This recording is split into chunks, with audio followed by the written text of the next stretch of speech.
माता की, भारत माता की, भारत माता की, वंदे वंदे वंदे। जन विश्वास यात्रा के जनपद रामपुर के बिलासपुर विधानसभा क्षेत्र में आगमन पर भारतीय जनता पार्टी के क्षेत्रीय अध्यक्ष श्री मोहित बेनीवाल जी, भारतीय जनता पार्टी के प्रदेश के चुनाव के सह-प्रभारी कैप्टन अभिमन्यु जी, प्रदेश सरकार में मेरे सहयोगी मंत्री चौधरी भूपेंद्र सिंह जी, उत्तर प्रदेश सरकार में जल शक्ति विभाग के राज्य मंत्री सरदार बलदेव सिंह मोलक जी, माननीय सांसद डॉक्टर महेश शर्मा जी, माननीय सांसद सतीश गौतम जी, सूर्य प्रकाश पाल जी, विधायक श्रीमती राजबाला जी, श्री गोपाल अंजान जी, पूरा हिला दिया। आज के इस कार्यक्रम में उपस्थित जिलाध्यक्ष अभय गुप्ता जी, जिला प्रभारी राजीव सिसोदिया जी, जिला पंचायत अध्यक्ष श्री ख्यालीराम लोधी जी, आज के इस कार्यक्रम में उपस्थित भारतीय जनता पार्टी के सभी वरिष्ठ पदाधिकारीगण, पूर्व विधायकगण, श्री शिव बहादुर सक्सेना जी, ज्वाला प्रसाद गंगवार जी, श्रीमती बीना भारद्वाज जी, ब्लॉक प्रमुख मिलक श्रीमती अर्चना गंगवार जी, देवकरण गंगवार जी, कुलवंत सिंह ओलक जी, हरजिंदर सिंह जी,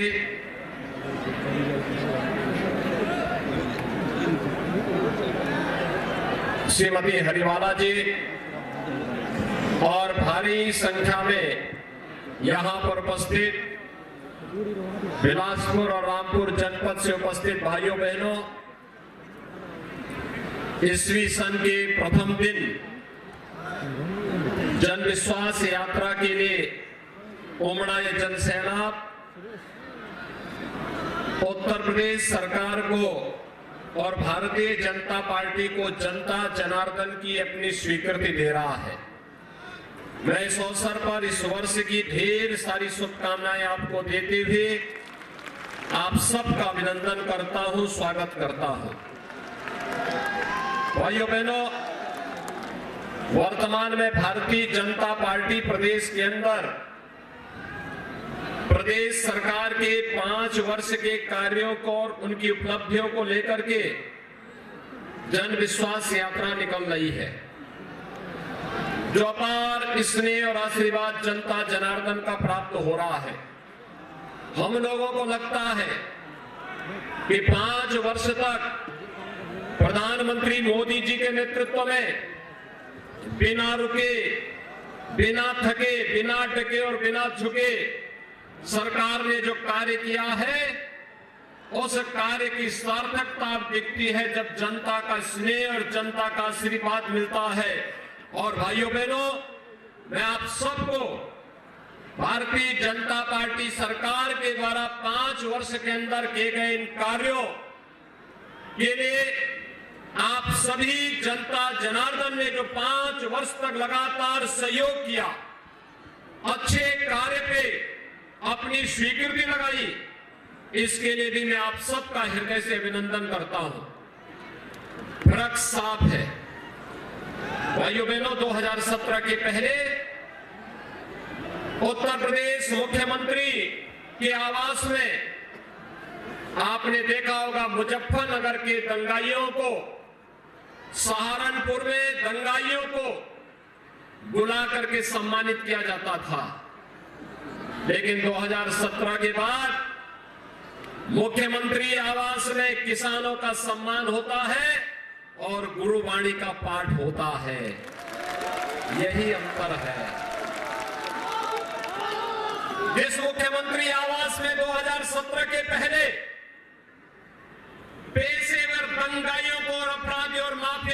सम्मानित किया जाता था, वही मुख्यमंत्री आवास आज उत्तर प्रदेश के युवाओं के लिए, उत्तर प्रदेश के किसानों के लिए सम्मान करने का एक माध्यम बना है।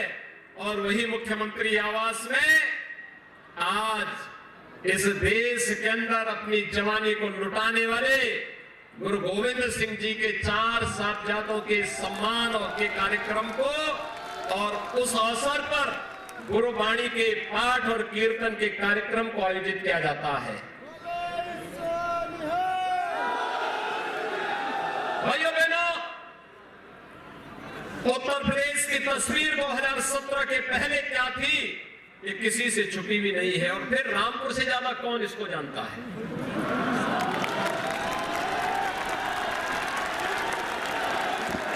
हमने एक जनपद एक उत्पाद की अपनी एक अभिनव योजना देश के अंदर चलाई, और जब इस योजना को हम चला रहे थे तो मैंने देखा रामपुर के लिए ढूंढे कुछ नहीं मिल रहा था, लेकिन अंत में रामपुर का एक ही चीज मिला, और मिला रामपुर का चाकू। लेकिन इस चाकू का उपयोग कैसे करना है, तो मुझे गुरु परंपरा याद आई। अगर अच्छे लोगों के पास शस्त्र होगा तो देश और धर्म की रक्षा के लिए उसका उपयोग करेगा, लेकिन गलत लोगों के हाथों में होगा तो लूट खसोट और गरीबों की, दलितों की संपत्तियों पर कब्जा करने में उसका दुरुपयोग करेगा। और रामपुर की ये चाकू जो कभी रक्षा के काम आती थी, जिसके कारण इसका नाम रामपुर पड़ा था, समाजवादी पार्टी की सरकार में दलितों की जमीनों पर, गरीबों की संपत्तियों पर कब्जा करने का वो माध्यम बन गया था। और इसीलिए जिसने जैसे किया उसको उसका फल भी दे दिया गया।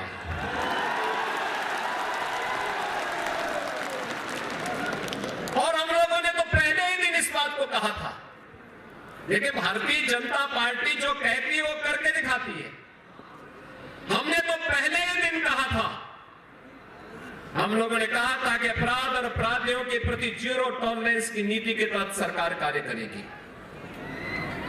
वही अब जीरो टॉलरेंस का मतलब यही था कि अगर किसी ने सरकारी संपत्ति पर कब्जा किया है, गरीबों की संपत्ति को जबरन कब्जा किया है, और अगर किसी ने प्रदेश के अंदर व्यापारियों की संपत्तियों पर कब्जा किया है, तो संपत्ति को वापस उस गरीब को या तो सरकार देगी, और अगर सरकारी संपत्ति है तो वह संपत्ति वापस सरकार लेगी। और इसके लिए सरकार ने आवश्यकता पड़ी तो बुलडोजर चलाने में भी कोई गुरेज नहीं बरती, कोई उसमें हम लगातार कार्य करते रहे।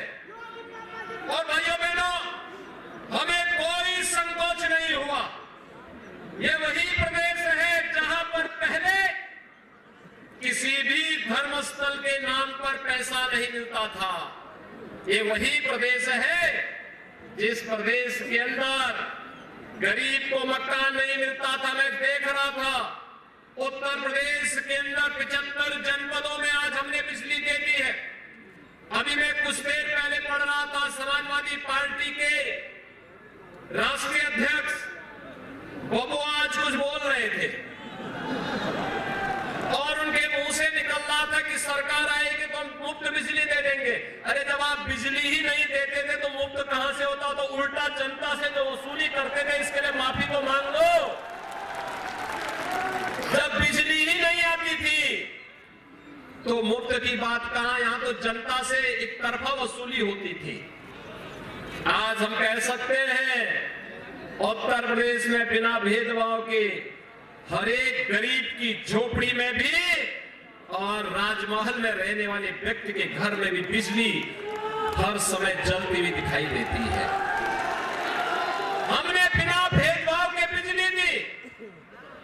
प्रदेश के अंदर 45 लाख गरीबों के आवास बनाए, और आपके रामपुर जनपद में भी लगभग 18,000 गरीबों को एक एक आवास देने का कार्य हमारी सरकार ने किया है।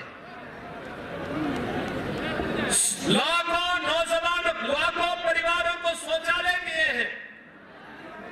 हर गरीब को बिजली का निःशुल्क कनेक्शन उपलब्ध करवाया है और हर गरीब को रसोई गैस का कनेक्शन देने का कार्य भी हमारी सरकार ने किया है। भाइयों बहनों, सरकार ने कोई गुरेज नहीं की, कोई अन्याय नहीं किया, कोई शोषण नहीं किया। जिस गरीब का, जिस गांव का, जिस महिला का, जिस नौजवान का जो अधिकार था वह दिया। पहले एक गरीब के लिए आने वाले आवास का पैसा, बिजली का ये पैसा, शौचालय का ये पैसा कहां जाता था, मैं तो ये समझ नहीं पा रहा था। लेकिन भाइयों बहनों, एक सप्ताह पहले आपने नोटों की गड्डियों के पहाड़ जेसीबी से निकालते हुए देखा होगा। कैसे समाजवादी पार्टी से जुड़े हुए नेताओं के घरों से नोट की गड्डियां निकल रही हैं। ये नोट की गड्डियां खेत और खलिहानों में नहीं पैदा हो रही है, ये जनता की कमाई पे डकैती डाल करके विकास के कार्यों को अवरुद्ध करके जो अनैतिक तरीके से इन्होंने संपत्ति अर्जित की थी, ये वही पैसा है, वही पैसा आज निकाला जा रहा है। ये वही पैसा है जो आज उनसे वापस लिया जा रहा है।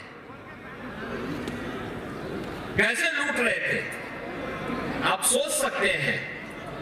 ये लोग अपने पूरा बंदोबस्त किए हुए हैं। इनको उत्तर प्रदेश से कोई मतलब नहीं, गरीब से कोई मतलब नहीं, नौजवान से कोई मतलब नहीं, बहन बेटियों से कोई मतलब नहीं। नौजवान के लिए पहले नौकरी निकलती थी, चाचा भतीजे का पूरा गैंग वसूली पे उतर आता था। और भाइयों बहनों, उसके बाद होता क्या था, भर्ती होती थी विवादित, न्यायालय लगाता था स्टे, और उसके बाद नौजवान की भविष्य के साथ खिलवाड़ हो जाता था। लेकिन आज तो 4.5 लाख नौजवानों को सरकारी नौकरी हम लोगों ने दी, कोई विवाद नहीं। 1,61 लाख नौजवानों को हमने रोजगार दिया, क्योंकि प्रदेश में पर्याप्त मात्रा में निवेश हुआ। 60 लाख लोगों को हम लोगों ने प्रदेश के अंदर स्वतः रोजगार के साथ जोड़ा, क्योंकि पहले से ही सूक्ष्म लघु मध्यम उद्यम उत्तर प्रदेश के अंदर मौजूद था। लेकिन भाइयों बहनों, पिछली सरकारों में ये कार्य इसलिए नहीं होता था क्योंकि दंगा होते थे। हर तीसरे दिन एक दंगा होता था, हर तीसरे दिन एक दंगा होता था। और दंगों की चपेट में न केवल हर पक्ष आता था, व्यापारी लुटता था, नौजवान पर झूठे मुकदमे दर्ज होते थे, बल्कि पर्व और त्योहार भी नहीं मनाने देते थे। आज भाइयों बहनों, मैं आप सबसे कह सकता हूं, भारतीय जनता पार्टी की सरकार आने के बाद प्रदेश में एक भी दंगा नहीं हुआ, और जिसने दंगा भड़काने का प्रयास किया उसको कह दिया गया कि अगर दंगा कराओगे अगली 7 पीढ़ियों का एक मुश्त यहां पर लिख के जाओगे कि वे भरपाई करती रहेगी। सरकारी संपत्ति को अगर नुकसान पहुंचाओगे, गरीब की संपत्ति को लूटेगे और व्यापारियों की संपत्ति को आगजनी के हवाले करोगे, तो 7 पीढ़ियां भरते भरते थक जाएंगी, लेकिन भर नहीं पाएंगी। इसलिए दंगा करना छोड़ दो। भाइयों बहनों, आज प्रदेश एक नई दिशा की ओर बढ़ रहा है। आप मुझे एक बात बताइए, भारत के अंदर होली हो, दीपावली हो, रक्षाबंधन हो, रामनवमी हो, जन्माष्टमी हो, शिवरात्रि हो, कावड़ यात्रा हो, रंगोत्सव हो, दीपोत्सव हो, गुरु वाणी का पाठ हो, या फिर प्रकाश उत्सव के कार्यक्रम हो, इन पे कोई रोक टोक नहीं।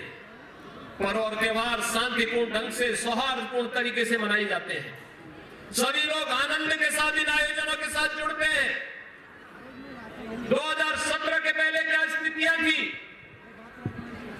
मोदी जी के आने के बाद आपने देखा होगा कि कैसे पहले गुरु नानक देव जी से जुड़े हुए पवित्र करतार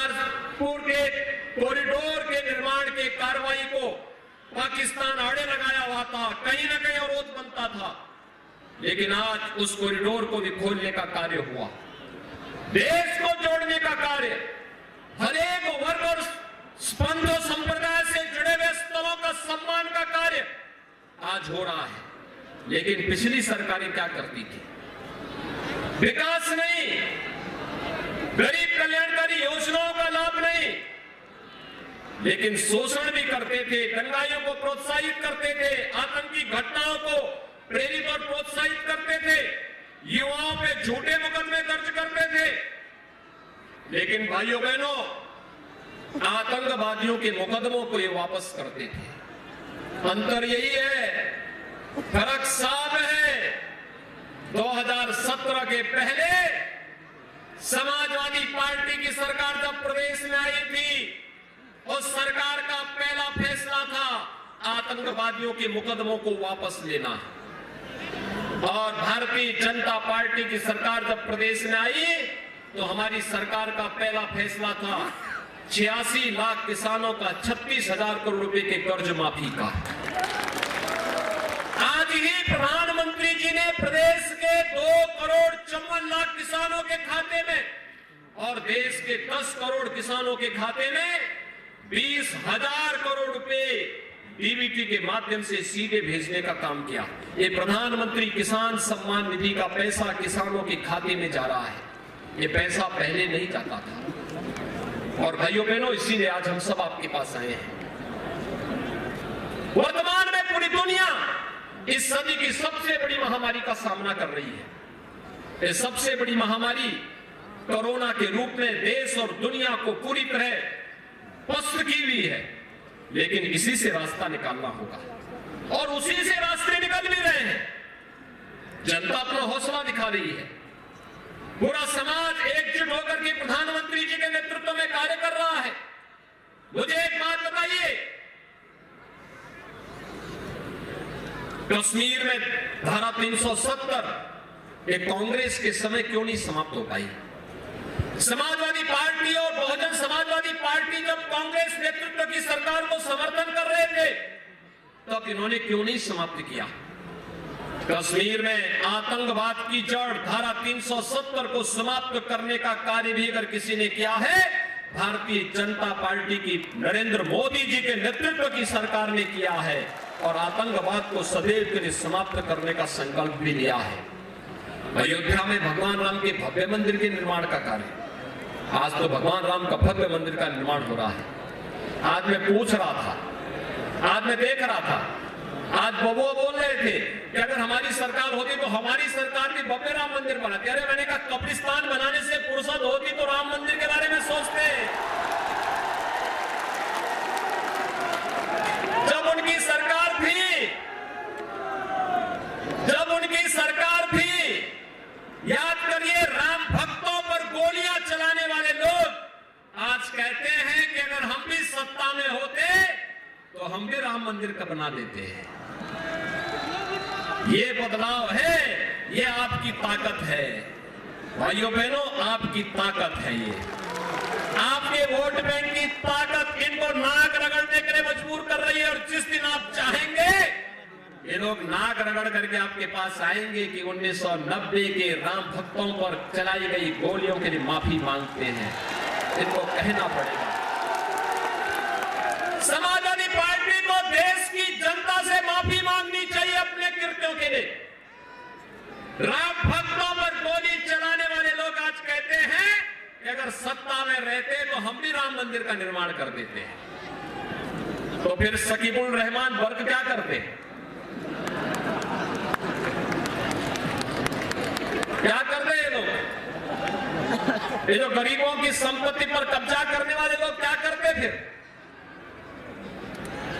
भाइयों बहनों, कोरोना महामारी के दौरान आपने देखा होगा, हर व्यक्ति की फ्री में टेस्ट, फ्री में उपचार, फ्री में अन्न योजना का लाभ। डबल इंजन की सरकार है तो डबल डोज राशन की भी दी जा रही है और फ्री में वैक्सीन, सबको वैक्सीन। कितने लोगों ने वैक्सीन लिया है?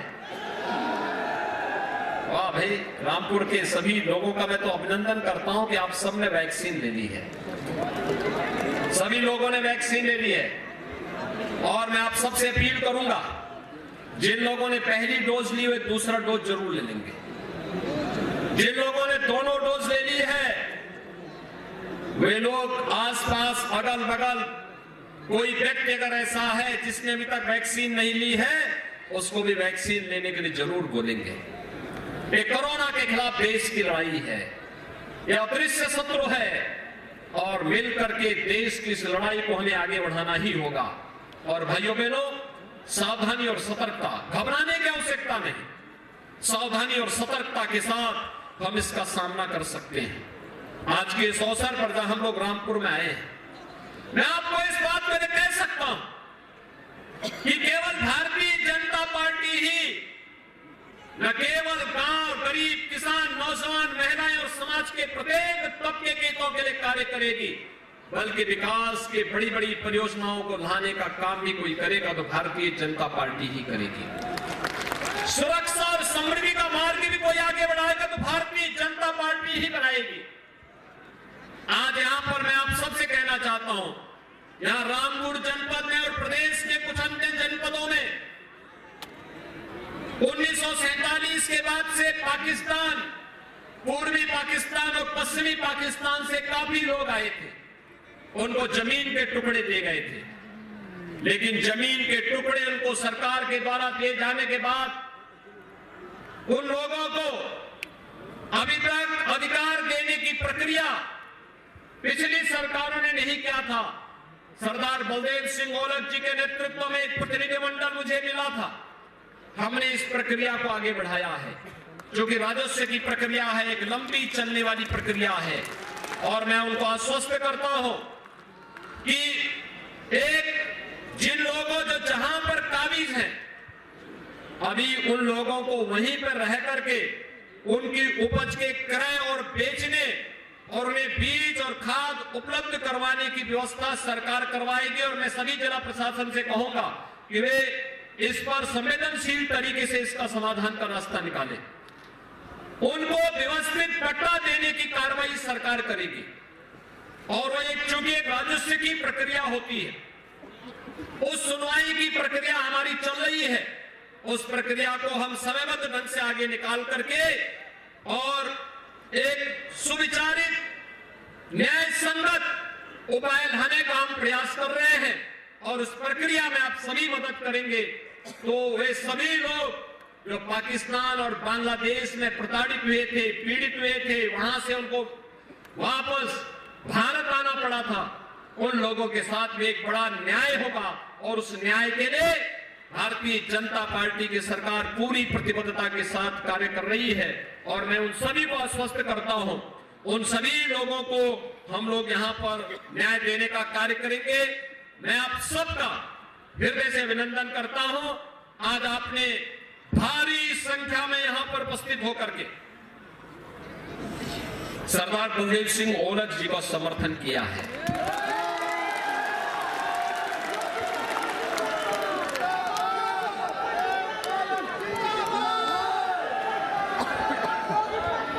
पिछली बार जब विधानसभा चुनाव में मुझे यहां आना था तो मेरा हेलीकॉप्टर नहीं उतरने दिया गया था, याद है ना? तो मैं तो उस समय यही सोच रहा था कि हो सकता है कि ओलख जी ने ही ना उतरने दिया हो। लेकिन बाद में जब मैं यहां से वापस बागपत पहुंचा तो इनका फोन आया कि मेरे यहां तो सभा होनी थी। मैंने कहा मैं तो सोच रहा था कि आप ही ने गलत कोऑर्डिनेट मुझे दे दिए थे और इसलिए जहाज ढूंढ ही नहीं पा रहा था। लेकिन भाइयों बहनों, आज आपका स्नेह हमें यहाँ पर लेके आ गया है। और यहाँ पर आपने सरदार बलदेव सिंह ओलख जी के नेतृत्व में, श्रीमती राजबाला जी के नेतृत्व में, भारतीय जनता पार्टी के सभी पदाधिकारियों के नेतृत्व में इस जन विश्वास यात्रा का जो ऐतिहासिक स्वागत किया है, मैं इसके लिए आप सबको हृदय से धन्यवाद देता हूं, आपका अभिनंदन करता हूं। यह वर्ष आपके लिए मंगलमय हो, खुशहाली भरा हो, विकास की योजनाओं का लाभ आपको प्राप्त हो। केंद्र और प्रदेश सरकारें आपके जीवन में खुशहाली लाने के लिए वे सभी उपाय करें जो आपके और आपकी आने वाली पीढ़ी के जीवन को मंगलदायी बना सके। इस विश्वास के साथ मैं अपनी वाणी को देता हूं विराम। जय जय श्री राम, जय जय श्री राम। एक बार